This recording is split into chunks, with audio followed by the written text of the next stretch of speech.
നമസ്കാരം. ആരോഗ്യ വാർത്തകളിലേക്ക് സ്വാഗതം. പ്രധാന വാർത്തകൾ.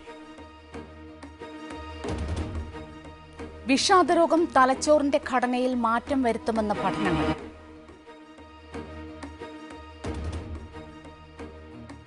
തലച്ചോറിന്റെ ആരോഗ്യം വർദ്ധിപ്പിക്കുന്നതിനും ഓർമ്മക്കുറവിന്റെ സാധ്യതകളെ ഇല്ലാതാക്കുന്നതിനും 9 മാർഗങ്ങളുമായി ഗവേഷകർ.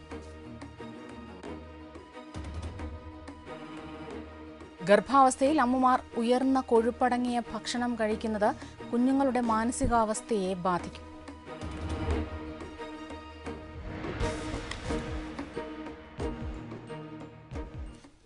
വാർത്തകളിലേക്ക് വിശദമായി. വിഷാദരോഗം തലച്ചോറിന്റെ ഘടനയിൽ മാറ്റം വരുത്തുമെന്ന് പഠനങ്ങൾ.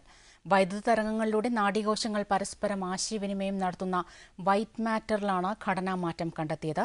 3000-ഓളം പേരെയാണ് നിരീക്ഷണ വിധേയമാക്കിയത്.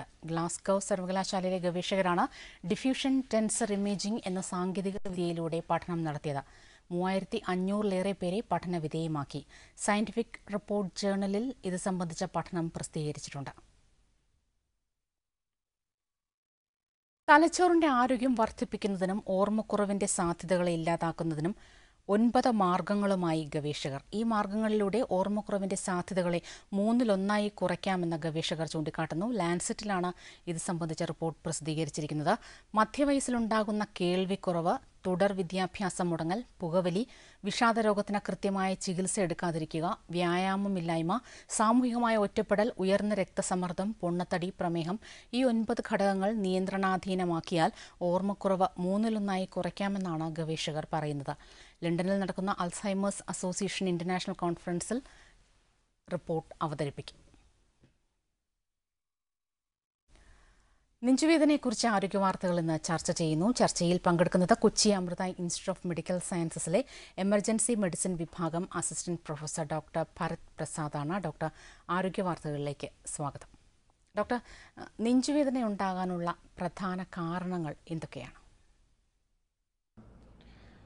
നെഞ്ചുവേദന ആണ് എമർജൻസി മെഡിസിൻ ഡിപ്പാർട്ട്മെൻറ്റിൽ വരുന്ന മെജോറിറ്റിയുള്ള ആൾക്കാരുടെയും മേജർ കംപ്ലൈൻ്റ് ആയിട്ട് വരാറുള്ളത്. നെഞ്ചുവേദന പല കാരണങ്ങൾ കൊണ്ടുണ്ടാവാം. അതിൽ നമുക്ക് ഏറ്റവും എമർജൻസി ആയിട്ടും അല്ലെങ്കിൽ ഏറ്റവും കോമൺ ആയിട്ട് നമുക്ക് കാണാൻ പറ്റുന്ന കണ്ടീഷൻസ് എന്ന് വെച്ചാൽ ഹൃദയാഘാതം അല്ലെങ്കിൽ ഹാർട്ട് അറ്റാക്ക്, അത് ഒന്നാമത് നിൽക്കുന്നു. രണ്ടാമതായിട്ട് ഗ്യാസ്ട്രൈറ്റിസ് കാരണം വരാം. മൂന്നാമതായിട്ട് പേഷ്യൻസിന് വളരെയധികം മസിൽ പെയിൻ, എന്തെങ്കിലും ഭാരമുള്ളത് ഉയർത്തിയത് കൊണ്ടോ അല്ലെങ്കിൽ ഒന്ന് മസിൽ വിലങ്ങിയത് കൊണ്ടോ ഉണ്ടാകുന്ന മസിൽ പെയിൻ, അല്ലെങ്കിൽ അസ്ഥികൾക്ക് നെഞ്ചിൻ കൂടുതൽ അസ്ഥികൾക്കുണ്ടാകുന്ന വേദന കാരണം വരാം. ഇതല്ലാതെ തന്നെ പേഷ്യൻസിന് ഇൻഫെക്ഷൻ ഉണ്ടെങ്കിൽ, ശ്വാസകോശത്തിൻ്റെ അകത്ത് ഇൻഫെക്ഷൻ ഉണ്ടെങ്കിൽ ആ ഇൻഫെക്ഷൻ കാരണവും വേദനകൾ ഉണ്ടാവാൻ ചാൻസ് ആയിട്ടുണ്ട്. ഇതല്ലാതെ വളരെ റെയറായിട്ട് കാണുന്ന വേറെയും ഇഷ്ടംപോലെ കാരണങ്ങളുണ്ട്. പക്ഷേ അതെല്ലാം നമുക്ക് വിശദീകരിക്കാനായിട്ട് ബുദ്ധിമുട്ടായിരിക്കും. ഓരോരോ പേഷ്യൻസിൻ്റെയും അവസ്ഥകൾ വെച്ചിട്ടായിരിക്കും നമ്മൾ അതിലേക്ക് പോവുക. പക്ഷേ കോമൺ ആയിട്ട് കാണുന്നത് ഇവയാണ്. നെഞ്ചുവേദന ഉണ്ടായാൽ ഏറ്റവും ആദ്യം വൈദ്യസഹായം തേടേണ്ടതിൻ്റെ ഒരു ആവശ്യകതയെക്കുറിച്ചൊന്ന് വിശദീകരിക്കാം. നമ്മൾ നേരത്തെ പറഞ്ഞതുപോലെ തന്നെ നെഞ്ചുവേദന പല കാരണങ്ങൾ കൊണ്ടുണ്ടാവാം. അതിൽ വൈദ്യസഹായം ചെയ്യാൻ അടിയന്തരമായി തേടേണ്ടതിൻ്റെ റീസൺ എന്തെന്ന് വെച്ചാൽ, ചില കണ്ടീഷൻസ് അത് ജീവന് വരെ അപായമുണ്ടാകുന്ന കണ്ടീഷൻസാണ്. എന്നാൽ ഇപ്പോൾ ഗ്യാസ്ട്രൈറ്റിസ് പോലെയോ അല്ലെങ്കിൽ മസിൽ പെയിൻ പോലെയോ ഉള്ള കണ്ടീഷൻസ് ആണെങ്കിൽ അത് പേഷ്യൻസിന് വളരെയധികം വേദന ഉണ്ടാക്കുമെങ്കിലും ജീവഹാനി പോലെയുള്ള അപായങ്ങൾ ഉണ്ടാകാനുള്ള ചാൻസ് കുറവാണ്. അപ്പോൾ നമുക്ക് വൈദ്യസഹായം എടുത്താൽ മാത്രമേ ഇത് ജീവനിൽ ഹാനികരമായിട്ടുള്ളതാണോ ഇല്ലയോ എന്ന് മനസ്സിലാക്കാനുള്ള കഴിവ് കിട്ടത്തുള്ളൂ. അപ്പോൾ ഇപ്പോഴത്തെ നമ്മുടെ നാട്ടിൽ ഇഷ്ടംപോലെ എമർജൻസി മെഡിസിൻ ഡിപ്പാർട്ട്മെൻറ്റ്സ് ഉണ്ടാകുന്നുണ്ട്. എമർജൻസിയിൽ ട്രെയിൻ ചെയ്തിട്ടുള്ള ഡോക്ടേഴ്സ് ഉണ്ട്. അപ്പോൾ എമർജൻസി 24 hours അവൈലബിൾ ആയിട്ട് ഉള്ളൊരു നല്ലൊരു കണ്ടീഷനുള്ള നമ്മുടെ നാട്ടിൽ അത് ഉപയോഗിക്കുക എന്നതാണ് പേഷ്യൻസ് ആകുമ്പോൾ നിങ്ങൾ ചെയ്യേണ്ടതുള്ളത്. സ്വയം ചികിത്സേനേക്കാൾ അല്ലെങ്കിൽ ഇത് കുഴപ്പമില്ല എന്ന് ചിന്തിക്കുന്നതിനേക്കാൾ നമ്മൾ അടിയന്തരമായി ഒരു ഡോക്ടറെ കാണുകയും ഒരു ECG എടുക്കുകയും ചെയ്യുകയാണെങ്കിൽ നമുക്കത് 100% ഉറപ്പിച്ച് പറയാൻ പറ്റും പേഷ്യൻറ്റിന് ജീവൻ അപായപ്പെട്ട രീതിയിൽ എന്തെങ്കിലും ഉണ്ടോ അതോ ഒരു സിമ്പിൾ നെഞ്ചുവേദന മാത്രമാണോ ഉള്ളതെന്ന്. അത് മനസ്സിലാക്കുന്നതിന് വേണ്ടിയിട്ടാണ് എത്രയും പെട്ടെന്ന് വൈദ്യസഹായം തേടണം എന്ന് നമ്മൾ വീണ്ടും ഉറപ്പിച്ച് പറയുന്നത്.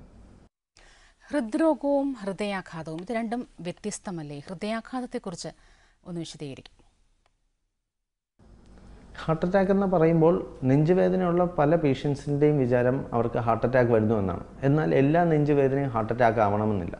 ഹാർട്ട് അറ്റാക്ക് എന്നാൽ ഡോക്ടർമാർ ഉദ്ദേശിക്കുന്നതെന്ന് വെച്ചാൽ ഹൃദയത്തിൻ്റെ ധമനികളിൽ, രക്തധമനികളിൽ കൊഴുപ്പ് അടിഞ്ഞു കൂടി അവിടെ ബ്ലോക്ക് ഉണ്ടാകുന്നുണ്ട്. ആ ബ്ലോക്ക് ഉണ്ടായ ഒരു പേഷ്യൻറ്റിന് അത് കാരണം നെഞ്ചുവേദന വരികയും അതിൻ്റെ പ്രത്യാഘാതങ്ങളായിട്ടുണ്ടാകുന്ന കുഴപ്പങ്ങളും ഉണ്ടെങ്കിൽ മാത്രമാണ് നമ്മളത് ഹൃദയാഘാതം എന്ന് പറയുന്നുള്ളൂ. അപ്പോൾ ഹൃദയാഘാതം എന്ന് പറയുമ്പോൾ ഞങ്ങൾക്കത് 3 തരത്തിലായിട്ട് നമ്മൾ തിരിച്ചിട്ടാണ് പറയുന്നത്. അപ്പോൾ നമ്മൾ അതിനെ ആൻജൈന എന്നാണ് പറയുന്നത്. അപ്പോൾ സ്റ്റേബിൾ ആൻജൈന, അൺസ്റ്റേബിൾ ആൻജൈന, പിന്നെ മയോകാർഡിയൽ ഇൻഫാക്ഷൻ, ഇങ്ങനെയാണ് നമ്മളതിനെ പറയുന്നത്. ആ പറയുമ്പോൾ ഈ സ്റ്റേബിൾ ആൻജൈന എന്ന് പറയുന്നത് ഒരു ഹൃദ്രോഗിയായിട്ടുള്ള പേഷ്യൻറ്റിന് വളരെ കാലമായിട്ട് ആയാസപരമായിട്ടുള്ള കാര്യങ്ങൾ ചെയ്യുമ്പോൾ, അല്ലെങ്കിൽ സാധാരണകരമായ ഒരു കുറച്ച് കയറ്റം കയറുമ്പോൾ, അല്ലെങ്കിൽ കുറച്ച് സാധാരണ കവിഞ്ഞുള്ള എന്തെങ്കിലും ഒരു കാര്യം ചെയ്യുമ്പോൾ തന്നെ പെട്ടെന്ന് തളരുക, നെഞ്ചുവേദന വരിക, ശ്വാസം മുട്ടൽ വരിക, ഇങ്ങനെയുള്ള കണ്ടീഷനിൽ കുറേ കാലങ്ങളായിട്ട് കാണുകയാണെങ്കിൽ നമ്മൾ അതിനെ സ്റ്റേബിൾ ആൻജൈന എന്ന് പറയും. എന്ന് വെച്ചാൽ അദ്ദേഹത്തിൻ്റെ ഹൃദയം അതുമായിട്ട് പൊരുത്തപ്പെട്ടിട്ടിരിക്കുകയാണ്, ബട്ട് ഹൃദ്രോഗം അദ്ദേഹത്തിനുണ്ട്.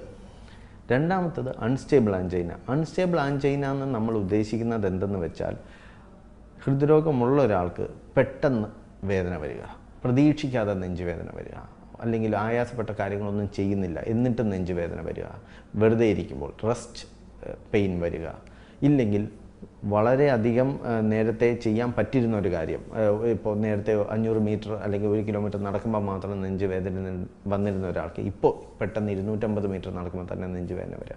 അപ്പോൾ സാധാരണ ഉള്ളതിൽ അപേക്ഷിച്ച് നെഞ്ചുവേദന വരുന്നതിനെയാണ് അൺസ്റ്റേബിൾ ആൻജൈന എന്ന് പറയുക. പിന്നെ വരുന്നതാണ് മയോകാർഡിയൽ ഇൻഫാക്ഷൻ. മയോകാർഡിയൽ ഇൻഫാക്ഷൻ എന്ന് വെച്ചാൽ ഹൃദയത്തിലേക്കുള്ള രക്തയോട്ടം വളരെയധികം കുറഞ്ഞു പോകുമ്പോഴാണ് മയോകാർഡിയൽ ഇൻഫാക്ഷൻ എന്ന് നമ്മൾ പറയുക. അപ്പോൾ അങ്ങനെ ഉണ്ടായിക്കഴിഞ്ഞു കഴിഞ്ഞാൽ അത് ആ നെഞ്ചുവേദന 30 മിനിറ്റോളം നീണ്ടു നിൽക്കുകയും അത് കാരണം പേഷ്യൻറ്റിന് വളരെയധികം ആയാസം ഉണ്ടാവുകയും കൃത്യമായ വൈദ്യസഹായം കിട്ടിയില്ലെങ്കിൽ അത് പെർമനൻ്റായിട്ട് ഹൃദയത്തെ അഫക്റ്റ് ചെയ്യുകയും ചെയ്യും, ഹൃദയത്തിൻ്റെ വർക്കിനെ അഫക്റ്റ് ചെയ്യുകയും ചെയ്യും. അപ്പോൾ ഇങ്ങനെയാണ് നമ്മൾ ഹൃദയാഘാതം പറയുന്നത്. അപ്പോൾ ഇതിൽ കാണുന്ന ലക്ഷണങ്ങളെന്ന് പറഞ്ഞാൽ ഈ 3 എണ്ണവും നമുക്ക് ഒരു പേഷ്യൻ്റ് പറയുന്നതിൽ നിന്ന് മാത്രം മനസ്സിലാക്കുന്നത് ബുദ്ധിമുട്ടായിരിക്കും. എന്തെന്ന് വെച്ചാൽ ഈ 3 പേഷ്യൻ്റ് ഉണ്ടാകുന്ന ബുദ്ധിമുട്ടുകൾ നെഞ്ചുവേദനയാണ്.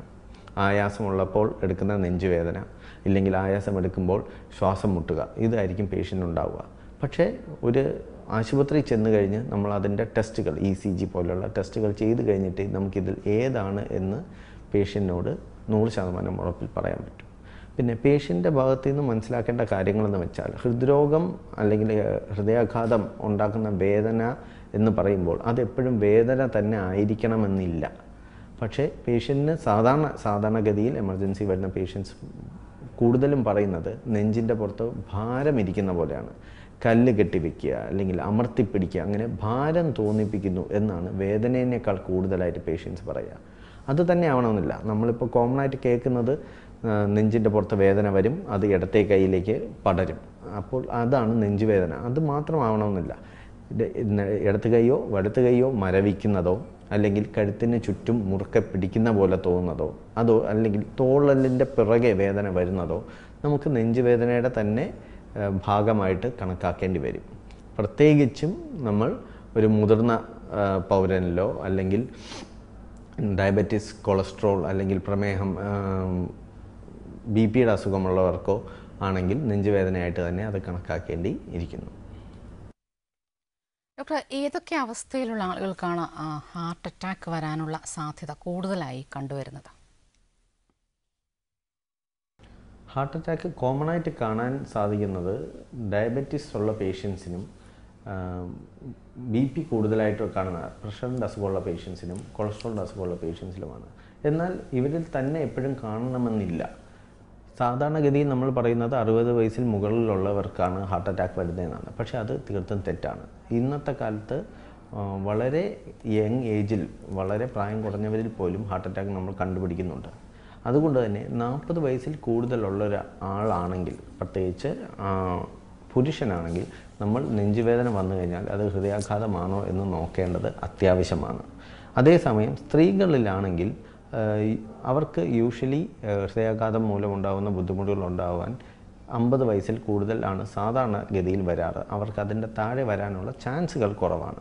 പക്ഷേ വരാതിരിക്കൽ ഉണ്ടാവണമെന്നില്ല. അതിൻ്റെ ഒപ്പം തന്നെ ഡയബറ്റീസ് ഉള്ളൊരു പേഷ്യൻ്റ് ആണെങ്കിൽ ആൾറെഡി അദ്ദേഹത്തിന് ഒരു ഹാർട്ട് അറ്റാക്ക് വന്നു എന്ന രീതിയിൽ തന്നെയായിരിക്കും അദ്ദേഹത്തിൻ്റെ ആന്തരാവയവങ്ങൾ പ്രവർത്തിക്കുന്നത്. അപ്പോൾ ഡയബറ്റീസ് ഉള്ള ഒരാൾക്ക് ഹാർട്ട് അറ്റാക്ക് വരാനുള്ള ചാൻസ് വളരെയധികം കൂടുതലാണ്. അതിൻ്റെ സൈഡ് എഫക്ട്സും വളരെ കൂടുതലായിരിക്കും. ഇതിൻ്റെ ഒപ്പം തന്നെ ജീവിതശൈലി കാരണമുള്ള രോഗങ്ങളുള്ളവർക്ക്, ഒബീസിറ്റി, അമിതവണ്ണമുള്ളവർക്ക്, അല്ലെങ്കിൽ അധികം വ്യായാമം എടുക്കാത്തവർക്കും ഹൃദ്രോഗം വരാനുള്ള ചാൻസ് വളരെ കൂടുതലാണ്. വേറൊരു കാര്യമായിട്ടുള്ളത്, പുകവലി അമിതമായി ചെയ്യുന്നവർക്ക് ഹൃദ്രോഗം വരാനുള്ള ചാൻസ് ഒരു ഡയബറ്റിക് പേഷ്യൻറ്റിൻ്റെ അത്ര തന്നെ ഉണ്ട് എന്നതും നമ്മൾ മനസ്സിലാക്കേണ്ടിയിരിക്കുന്നു. നെഞ്ചുവേദന, ഹൃദ്രോഗം, ഹൃദയാഘാതം, ഇതേക്കുറിച്ചൊക്കെയാണ് ആരോഗ്യ വാർത്തകൾ ചർച്ച ചെയ്യുന്നത്. ഒരു ഇടവേളയ്ക്ക് ശേഷം മടങ്ങിയെത്തും.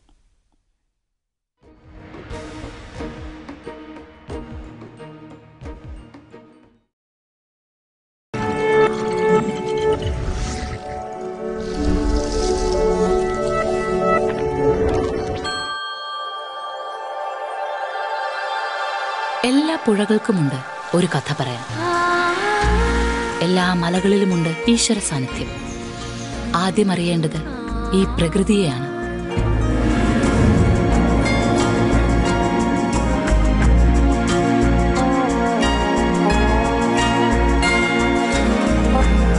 സഞ്ചാരപഥങ്ങളിൽ, മോക്ഷമലകളിൽ, തപസ്ഥലികളിൽ, ചരിത്ര സ്മാരകങ്ങളിൽ, ക്ഷേത്ര സന്നിധികളിൽ പ്രകൃതിയുടെ ഊർജത്തെ അന്വേഷിക്കുന്ന തീർത്ഥയാത്ര ഉദയാമൃതം. എല്ലാ ദിവസവും രാവിലെ 6:30 നിങ്ങളുടെ സ്വന്തം അമൃത ടിവിയിൽ.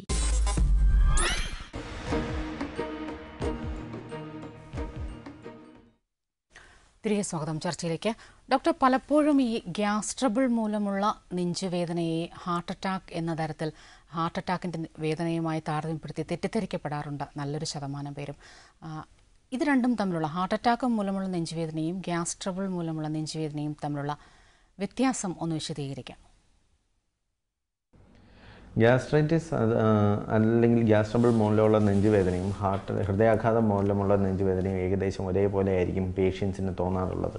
അത് വളരെ വ്യക്തമായി മനസ്സിലാക്കാൻ സാധിക്കുന്നത് പേഷ്യൻസിന് വളരെയധികം ഉപകാരപ്രദമായിരിക്കും. എന്തുകൊണ്ടെന്നാൽ ഉണ്ടാകുന്ന നെഞ്ചുവേദന ഗ്യാസ്ട്രൈറ്റിസ് ആണെന്ന് കരുതി പല രോഗികളും യഥാസമയം വൈദ്യസഹായത്തിന് എത്താതിരിക്കുകയും വളരെ ലേറ്റായിട്ട് വരുന്നത് മൂലം അത് ഹൃദയത്തിനെ വളരെയധികം ബാധിക്കുകയും ചെയ്യാറുണ്ട്. അപ്പോൾ അത് തടയാനായിട്ട് ഇത് ഉപകരിക്കും. നമ്മൾ മനസ്സിലാക്കേണ്ട കാര്യം എന്തെന്ന് വെച്ചാൽ, ഗ്യാസ്ട്രൈറ്റിസ് അല്ലെങ്കിൽ ഗ്യാസ് ട്രബിൾ കാരണം ഉണ്ടാകുന്നത് കൂടുതലും നെഞ്ച് വേദനയേക്കാൾ നെഞ്ചെരിച്ചിലായിരിക്കും. നടുഭാഗത്തായിട്ട് നെഞ്ചിൻ്റെ പുറകിൽ എരിച്ചിലായിരിക്കും പേഷ്യൻ്റ് കൂടുതൽ പറയുക. അതിൻ്റെ ഒപ്പം തന്നെ വായിലേക്ക് തികട്ടി വരിക, അല്ലെങ്കിൽ പുളിച്ച വെള്ളം വരുന്ന പോലെ തോന്നുക, ഇതും ഗ്യാസ്ട്രൈറ്റിസ് പേഷ്യൻസ് പറയാറുണ്ട്. ഇതിൻ്റെ ഒപ്പം തന്നെ പേഷ്യൻസിന് വയർ വീർക്കുന്ന പോലെയും തോന്നാറുണ്ട്. ഇത് യൂഷ്വലി ഗ്യാസ്ട്രൈറ്റിസ് ഉണ്ടാവുന്നത് നല്ല എരിവുള്ള അല്ലെങ്കിൽ സ്പൈസി ആയിട്ടുള്ള ഫുഡ് കഴിച്ചു കഴിയുമ്പോഴും, അല്ലെങ്കിൽ നല്ല എണ്ണയിൽ വറുത്ത ആഹാര പദാർത്ഥങ്ങൾ കഴിച്ചു കഴിഞ്ഞിട്ടും ഇതുണ്ടാവാം. ഇതിൻ്റെ ഒപ്പം തന്നെ ആഹാരം കഴിച്ചിട്ട് പെട്ടെന്ന് ഉറങ്ങാൻ പോവുക, അല്ലെങ്കിൽ വളരെയധികം ഭാരിച്ച ജോലികൾ ചെയ്യുക, ഇങ്ങനെയുള്ളവർക്കും ഗ്യാസ്ട്രൈറ്റിസ് കൂടുതലായിട്ട് തോന്നാം. ഇതേ സമയം ഹൃദയാഘാതം കൂടുതലുള്ള വേദനയാണെങ്കിൽ പേഷ്യൻ്റ് കൂടുതലായിട്ടും പറയുക നെഞ്ചിൻ്റെ വേദന മാത്രമല്ല, നെഞ്ചിൻ്റെ പുറത്ത് ഭാരമിരിക്കുന്ന പോലെയുള്ള ഫീലിങ്ങും അവർ പറയാറുണ്ട്. അതിൻ്റെ ഒപ്പം തന്നെ ഇടത് കൈയിലേക്കോ അല്ലെങ്കിൽ വലത് കൈയിലേക്കോ പടരുന്ന വേദന, അതിൻ്റെ ഒപ്പം കഴുത്തിന് ചുറ്റുമുള്ള മുറുക്കം, ഈ നെഞ്ച് വേദന അല്ലെങ്കിൽ ഭാരത്തോടൊപ്പം തോന്നുന്ന ശ്വാസം എടുക്കാനുള്ള ബുദ്ധിമുട്ടും വളരെയധികം പേഷ്യൻസ് കംപ്ലയിൻറ്റ് ചെയ്യാറുള്ളതാണ്. ഇത് കൂടാതെ നമുക്ക് മനസ്സിലാക്കാൻ പറ്റുന്നത് ഹൃദയാഘാതം കാരണമുള്ള വേദന യൂഷ്വലി എന്തെങ്കിലും ആയാസമുള്ള കാര്യങ്ങൾ ചെയ്തു കഴിഞ്ഞിട്ടായിരിക്കും പേഷ്യൻസിന് ഉണ്ടാവാറുള്ളത്. വെറുതെ ഇരിക്കുമ്പോഴും ഉണ്ടാവാം, എന്നാലും കൂടുതലും ആയാസമുള്ള കാര്യങ്ങൾ ചെയ്യുമ്പോൾ അല്ലെങ്കിൽ കുറച്ച് ടെൻഷൻ ഉള്ള കാര്യങ്ങൾ ചെയ്തു കഴിയുമ്പോഴാണ് ഇത് കൂടുതലായിട്ടും കാണപ്പെടാറുള്ളത്. അപ്പോൾ ഈ കാരണങ്ങൾ കാരണം ഉണ്ടായിട്ടുള്ള വേദനയാണെങ്കിൽ നമ്മൾ എത്രയും പെട്ടെന്ന് അത് ഹൃദയാഘാതമാണെന്ന് മനസ്സിലാക്കുകയും അടുത്തുള്ള ആശുപത്രിയിൽ പോവുകയും ചെയ്യണം. ഇതല്ലെങ്കിൽ പോലും നേരത്തെ പറഞ്ഞതുപോലെ പ്രഷറിൻ്റെ അസുഖം, ഷുഗറിൻ്റെ അസുഖം അല്ലെങ്കിൽ കൊളസ്ട്രോളിൻ്റെ അസുഖമുള്ള പേഷ്യൻസ്, അല്ലെങ്കിൽ ഒരു 45 വയസ്സിൽ കൂടുതൽ പ്രായമുള്ള ഒരാളാണെങ്കിൽ ഏതൊരു വേദനയും ഹൃദയാഘാതം ആവാനുള്ള ചാൻസ് വളരെ കൂടുതലാണ്. അതുകൊണ്ട് തന്നെ അടുത്തുള്ള ആശുപത്രിയിൽ പോയി എത്രയും പെട്ടെന്ന് ഒരു ECG എടുക്കുന്നത് എന്തുകൊണ്ടും നല്ലതായിരിക്കും. എന്തെല്ലാം പരിശോധനകളാണ് നെഞ്ചുവേദനയുള്ള ഒരാൾക്ക് ആശുപത്രിയിൽ എത്തിയാലുടൻ ചെയ്യുന്നത്? നെഞ്ചുവേദനയായ ഒരു പേഷ്യൻ്റ് എമർജൻസി വിഭാഗത്തിൽ വന്നാൽ നമ്മൾ പ്രധാനമായും ചെയ്യുന്ന ടെസ്റ്റുകളെന്ന് പറയുന്നത് ECG എടുക്കുന്നതാണ്. ECGയിൽ വ്യത്യാസങ്ങൾ കാണുകയാണെങ്കിൽ നമുക്കത് ഒരു ഹൃദയാഘാതമാണെന്ന് ഉറപ്പിച്ച് പറയാൻ പറ്റും. എന്നാൽ ചില പേഷ്യൻസിന് ECGയിൽ വ്യത്യാസങ്ങൾ കാണണമെന്നില്ല. അപ്പോൾ നമുക്ക് ബ്ലഡ് ടെസ്റ്റ് ചെയ്യേണ്ടി വരും. ഹൃദയാഘാതം ഉണ്ടാവുകയാണെങ്കിൽ ഹൃദയത്തിൽ നിന്ന് കുറച്ച് എൻസൈംസ് രക്തത്തിൽ കൂടുതലായിട്ട് കാണുകയും ആ എൻസൈംസാണ് നമ്മൾ ടെസ്റ്റ് ചെയ്ത് നോക്കുന്നത്. അതിനെ കാർഡിയാക് എൻസൈംസ് എന്നാണ് പറയുന്നത്. അപ്പോൾ അവ ശരീരത്തിൽ ഒരു പരിധിയിൽ കൂടുതൽ ഉയർന്ന് കാണുകയാണെങ്കിൽ നമുക്കത് ഹൃദയാഘാതമായിട്ട് ഉറപ്പിക്കാൻ പറ്റും. ഈ 2 ടെസ്റ്റുമാണ് എമർജൻസി മെഡിസിനിൽ നമ്മൾ കോമൺ ആയിട്ട് ഹൃദയാഘാതം ആണ് എന്ന് ഉറപ്പിക്കാനായിട്ട് ചെയ്യുന്ന ടെസ്റ്റുകൾ. ഇത് കഴിഞ്ഞു കഴിഞ്ഞാൽ കാർഡിയോളജിസ്റ്റിൻ്റെ ഒരു കൺസൾട്ടേഷൻ എടുക്കുകയും പേഷ്യൻറ്റിനെ 24 മണിക്കൂറിലേക്ക് അഡ്മിറ്റ് ചെയ്യുകയാണ് ചെയ്യുക. അപ്പോൾ കാർഡിയോളജിസ്റ്റിൻ്റെ ഭാഗത്ത് നിന്ന് ഹൃദയാഘാതം ഉണ്ടായിക്കഴിഞ്ഞാൽ പേഷ്യൻറ്റിൻ്റെ ഹൃദയത്തിൻ്റെ ഫങ്ഷൻ അറിയുന്നതിന് വേണ്ടി എക്കോ ടെസ്റ്റ് ചെയ്യുന്നതായിരിക്കും. അപ്പോൾ എക്കോ എന്ന് പറയുന്നത് ഹൃദയത്തിനെ അൾട്രാസൗണ്ടിൽ കൂടി വീക്ഷിക്കുന്നതാണ് എക്കോ ടെസ്റ്റിൽ നമ്മൾ ഉദ്ദേശിക്കുന്നത്. അപ്പോൾ ഹൃദയത്തിൻ്റെ ഫങ്ഷനിങ് കുറവുണ്ടോ എന്ന് കാർഡിയോളജിസ്റ്റിന് അറിയാൻ പറ്റും. ഇതേ സമയം തന്നെ ചില പേഷ്യൻസിന് നെഞ്ചുവേദന ഉണ്ടെങ്കിലും അവരിൽ ECG വേരിയേഷൻസ് വ്യത്യാസങ്ങൾ ഉണ്ടാവാതിരിക്കുകയും അല്ലെങ്കിൽ നമ്മൾ പറഞ്ഞ എൻസൈംസിൻ്റെ അളവ് കൂടാതിരിക്കുകയും ചെയ്യും. പക്ഷേ അവർക്ക് ഹൃദ്രോഗമില്ല എന്ന് ഇത് തെളിയിക്കുന്നില്ല.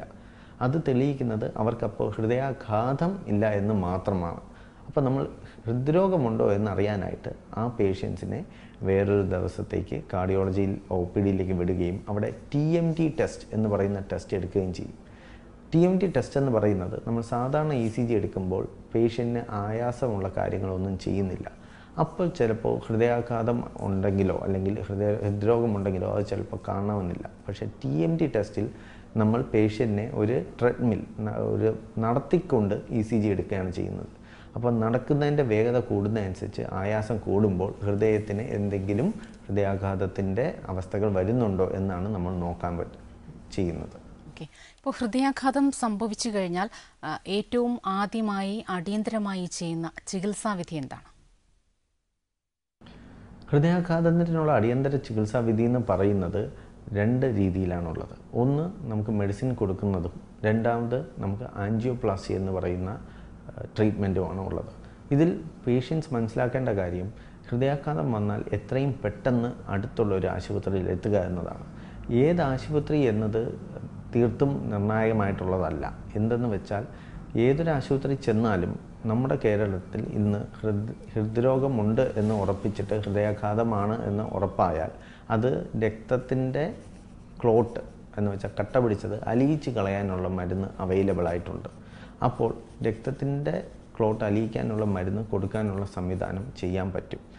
എന്നാൽ ഒരു ആൻജിയോപ്ലാസ്റ്റി ചെയ്യാൻ കൽപ്പുള്ള ഒരു ആശുപത്രിയിലാണ് ചെല്ലുന്നതെങ്കിൽ നമ്മൾ ഈ ഹൃദയത്തിൻ്റെ ക്ലോട്ട് അലിയിച്ച് കളയുന്നതിന് പകരം പേഷ്യൻറ്റിനെ ഡയറക്റ്റായിട്ട് ആൻജിയോപ്ലാസ്റ്റിക് എടുക്കുകയും അതിൽ കൂടി ക്ലോട്ടിനെ കംപ്ലീറ്റ് ആയിട്ട് മാറ്റുകയാണ് ചെയ്യുന്നത്.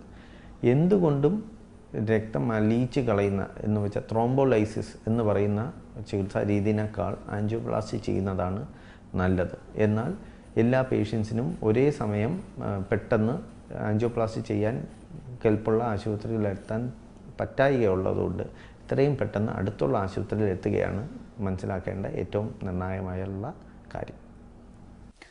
നമുക്കറിയാം ഒരുപാട് രോഗങ്ങൾക്ക് ഏറെ ഫലപ്രദമാണ് വ്യായാമം ചെയ്യുക എന്നുള്ളത്. പലപ്പോഴും പല രോഗങ്ങൾക്കും ഒരു ഒറ്റമൂലിയായി തന്നെ വ്യായാമത്തെ കാണുന്നു. ഹാർട്ട് അറ്റാക്ക് അഥവാ ഹൃദയാഘാതത്തെ തടയുന്നതിൽ വ്യായാമത്തിനുള്ള പ്രാധാന്യത്തെക്കുറിച്ച് ഒന്ന് വിശദീകരിക്കാം. ചിട്ടയായ വ്യായാമം ഹൃദയാഘാതം തടയുന്നതിന് മാത്രമല്ല ഹൃദ്രോഗം ഉണ്ടാവാതിരിക്കാനും ആളുകളെ സഹായിക്കുന്നതാണ്. ചിട്ടയായ വ്യായാമമെന്ന് നമ്മൾ ഉദ്ദേശിക്കുമ്പോൾ മിനിമം 30 മിനിറ്റെങ്കിലും ശരീരം മൊത്തമായിട്ടും ഉപയോഗിച്ചിട്ടുള്ള വ്യായാമത്തെയാണ് നമ്മൾ ഉദ്ദേശിക്കുന്നത്. അതിനെ എയറോബിക് എക്സസൈസസ് അല്ലെങ്കിൽ കാർഡിയാക് എക്സസൈസസ് എന്നാണ് നമ്മൾ പറയാറുള്ളത്. ഇത് ചിട്ടയായി ചെയ്യുന്നതിൽ മൂലം നമ്മുടെ ശരീരം ബലപ്പെടുകയും അതിൻ്റെ ഒപ്പം ഹൃദയത്തിൻ്റെ പമ്പിങ് നിലനിർത്തുകയും ഹൃദയത്തെ ബലപ്പെടുത്തുകയും ചെയ്യുന്നു. ഇതിൽ നമ്മൾ മനസ്സിലാക്കേണ്ട ഒരു കാര്യം എന്തെന്ന് വെച്ചാൽ എല്ലാ ആളുകൾക്കും ഒരേ കാഠിന്യത്തിൽ എക്സർസൈസ് ചെയ്യാൻ പറ്റിയെന്ന് വരില്ല. പ്രത്യേകിച്ചും ഹൃദ്രോഗമുള്ളവർക്കും അല്ലെങ്കിൽ ഹൃദയാഘാതം വന്നവർക്കും അതില്ലാത്തവർ ചെയ്യുന്ന അത്രയും സ്ട്രെങ്തിൽ അല്ലെങ്കിൽ കാഠിന്യത്തിൽ എക്സർസൈസ് ചെയ്യാൻ പറ്റിയെന്ന് വരില്ല. അപ്പോൾ എക്സർസൈസ് ചെയ്യുക എന്നതാണ് ഇമ്പോർട്ടൻ്റ് ആയിട്ട് നമ്മൾ മനസ്സിലാക്കേണ്ട കാര്യം. അപ്പോൾ ചെയ്യുന്നതിൻ്റെ കാഠിന്യം കുറവാണെങ്കിൽ അത് കൂടുതൽ നേരം ചെയ്താലും നമുക്ക് അതിൻ്റെ എഫക്റ്റ് കിട്ടുന്നതായിരിക്കും. നെഞ്ചുവേദന, ഹൃദ്രോഗം, ഹൃദയാഘാതം ഇതേക്കുറിച്ചൊക്കെയാണ് ആരോഗ്യ വാർത്തകൾ ഇന്ന് ചർച്ച ചെയ്തത്. ചർച്ചയിൽ പങ്കെടുത്തത് Kochi Amrita institute of medical സയൻസസിലെ എമർജൻസി മെഡിസിൻ വിഭാഗം അസിസ്റ്റന്റ് പ്രൊഫസർ ഡോക്ടർ ഭരത് പ്രസാദാണ്. ഡോക്ടർ വളരെയധികം നന്ദി ആരോഗ്യ വാർത്തകളിൽ പങ്കെടുത്തതിന്. ആരോഗ്യ വാർത്തകളിൽ വീണ്ടും ഒരു ഇടവേള.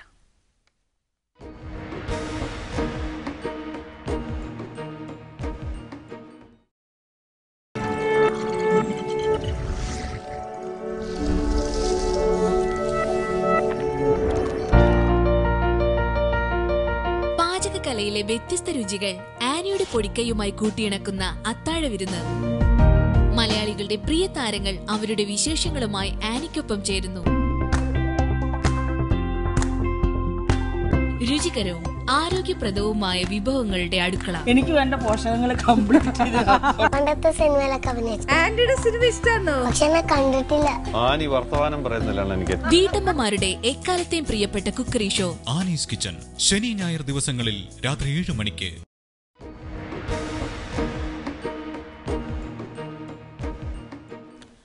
മറ്റു വാർത്തകളിലേക്ക്. ഗർഭാവസ്ഥയിൽ ഉയർന്ന കൊഴുപ്പടങ്ങിയ ഭക്ഷണം കഴിക്കുന്നത് കുഞ്ഞുങ്ങളുടെ മാനസികാവസ്ഥയെ ബാധിക്കുമെന്ന പഠനങ്ങൾ പുറത്തുവന്നു. അമ്മമാർ കൊഴുപ്പ് കൂടുതലുള്ള ഭക്ഷണം കഴിക്കുന്നത് ഗർഭാവസ്ഥയിലെ കുഞ്ഞുങ്ങളുടെ മാനസികാരോഗ്യ തകരാറിനും പിന്നീട് ഉത്കണ്ഠ, വിഷാദം എന്നിവയിലേക്ക് നയിക്കുന്നതിനും കാരണമാകുമെന്നാണ് അമേരിക്കയിലെ ഒറിഗൺ സർവകലാശാലയിലെ ഗവേഷകർ വെളിപ്പെടുത്തുന്നത്. 650ഓളം ഗർഭിണികളെ 2ആയി തിരിച്ചായിരുന്നു നിരീക്ഷണം നടത്തിയത്. ഇതിൽ ഉയർന്ന കൊഴുപ്പ് ഭക്ഷണത്തിൽ ഉൾപ്പെടുത്തിയ വിഭാഗത്തിൽപ്പെട്ടവരുടെ ഭ്രൂണത്തിന്റെ തലച്ചോറിൽ സെറാട്ടോണിൻ അടങ്ങിയ ന്യൂറോണിന്റെ വളർച്ചയെ ബാധിക്കുന്നതായി കണ്ടെത്തി. ജേർണൽ ഫ്രണ്ടിയർ ഇൻ എൻഡോക്രൈനോളജിയിൽ ഇത് സംബന്ധിച്ച പഠനം പ്രസിദ്ധീകരിച്ചിട്ടുണ്ട്. കോഴിക്കോട് മലേറിയ സ്ഥിരീകരിച്ച വെള്ളയിൽ ഭാഗത്ത് ആരോഗ്യവകുപ്പ് പ്രതിരോധ പ്രവർത്തനം ശക്തമാക്കി. തദ്ദേശീയ മലേറിയയാണെന്ന് സ്ഥിരീകരിച്ചതോടെ വിവിധ സ്ക്വാഡുകളായി തിരിച്ചാണ് പ്രവർത്തനം. മലേറിയ രോഗം സ്ഥിരീകരിച്ച പ്രദേശം ആരോഗ്യവകുപ്പ് ഡയറക്ടർ സന്ദർശിക്കും. കഴിഞ്ഞ വർഷം പാൽസിപ്പാറ മലേറിയ കണ്ടെത്തിയ വെസ്റ്റിൽ വെള്ളയിൽ ഭാഗത്ത് തന്നെയാണ് ഇപ്പോൾ തദ്ദേശീയ മലേറിയ സ്ഥിരീകരിച്ചിരിക്കുന്നത്. 3 പേർക്കാണ് ഇപ്പോൾ രോഗം കണ്ടെത്തിയിരിക്കുന്നത്. ഇതോടെ രോഗം കൂടുതൽ പേരിലേക്ക് പടരാതിരിക്കാനുള്ള കനത്ത ജാഗ്രതയിലാണ് ആരോഗ്യവകുപ്പിന്റെ പ്രവർത്തനങ്ങൾ. ഇപ്പം നമുക്ക് കണ്ടെത്തിയിട്ടുള്ള ഈ മലമ്പനി ഫാൾസിപ്പാറം ഗ്രൂപ്പിൽപ്പെടുന്നതല്ല. പ്ലാസ്മോഡിയം വൈവാക്സ് എന്ന് പറയുന്ന ഗ്രൂപ്പിൽപ്പെടുന്ന മലമ്പനിയാണ്. താരതമ്യേന മരണനിരക്കോ അല്ലെങ്കിൽ അപകടമോ കുറഞ്ഞ ഒരു മലമ്പനിയാണ്. പക്ഷേ ഇത് തദ്ദേശീയ മലമ്പനി എന്നുള്ള നിലയിലാണ് നമ്മളിതിനെ ഗൗരവത്തിൽ കാണുന്നത്. അത് അനോഫിലിസ് മൊസ്കിറ്റോസ് ആണ്. അനോഫിലിസ് വിഭാഗത്തിൽപ്പെടുന്ന കൊതുകുകളാണ് ഈ രോഗത്തിന് കാരണമാകുന്നത്. അത്തരം കൊതുകുകളുടെ പ്രജനന സ്ഥലം കണ്ടുപിടിക്കുന്നതിനും ഉള്ള സർവേ ഉൾപ്പെടെയാണ് ഇപ്പോൾ ഈ പ്രദേശത്ത് നടന്നുകൊണ്ടിരിക്കുന്നത്. പ്രദേശത്ത് മലേറിയ പടർത്തുന്ന കൊതുകുകളെ ധാരാളം കണ്ടെത്തിയിട്ടുണ്ട്. അതിന്റെ ഉറവിടം കണ്ടെത്തി നശിപ്പിക്കാനുള്ള നടപടിയും നടന്നുവരികയാണ്. ഒപ്പം തന്നെ രോഗം ബാധിച്ചവർക്കായി പ്രത്യേക ചികിത്സയും നൽകുന്നുണ്ട്. വരും ദിവസങ്ങളിലും കൃത്യമായ പ്രതിരോധ പ്രവർത്തനത്തിലൂടെ മലേറിയ പടരുന്നത് തടയാനാകുമെന്ന പ്രതീക്ഷയിലാണ് ആരോഗ്യവകുപ്പ്. അമൃത ന്യൂസ്, കോഴിക്കോട്. പ്രധാന ആരോഗ്യ വാർത്തകൾ വീണ്ടും. വിഷാദരോഗം തലച്ചോറിന്റെ വൈറ്റ് മാറ്റർ ഘടനയിൽ മാറ്റം വരുത്തുമെന്ന് പഠനങ്ങൾ. തലച്ചോറിന്റെ ആരോഗ്യം വർദ്ധിപ്പിക്കുന്നതിനും ഓർമ്മക്കുറവിന്റെ സാധ്യതകളെ ഇല്ലാതാക്കുന്നതിനും 9 മാർഗങ്ങളുമായി ഗവേഷകർ. ഗർഭാവസ്ഥയിൽ അമ്മമാർ ഉയർന്ന കൊഴുപ്പടങ്ങിയ ഭക്ഷണം കഴിക്കുന്നത് കുഞ്ഞുങ്ങളുടെ മാനസികാവസ്ഥയെ ബാധിക്കും. ആരോഗ്യവാർത്തകൾ നിങ്ങൾക്ക് വെബ്സൈറ്റിൽ ലഭ്യമാണ്. amritatv.com/health സന്ദർശിക്കുക. യൂട്യൂബിൽ കാണാൻ youtube.com/amritatv സന്ദർശിക്കുക.